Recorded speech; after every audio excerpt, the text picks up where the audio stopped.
Hi, it's Rick from Banner Ups here, and I just wanted to share a quick tip for you on Banner Up tabs, power tape, and grommets. So a lot of times customers ask us, well, if I like the tabs and I like the tape, but I maybe don't want to use them, or I want to use grommets, can I use grommets with power tape? Can I use grommets with the tab? The answer is yes. People do it all the time. So some of our customers like the idea of using power tape on the back of the banner, but they want a grommet just because they're used to it, their customers are used to seeing it, and that's fine. So you can use the power tape and you can grommet right through it, and it's perfectly fine.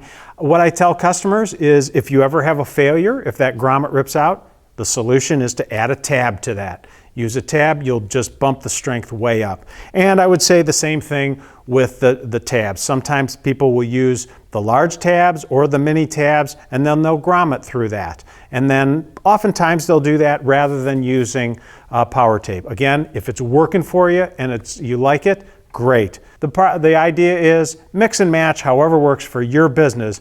We're just glad to be a part of your solution. Thanks for watching.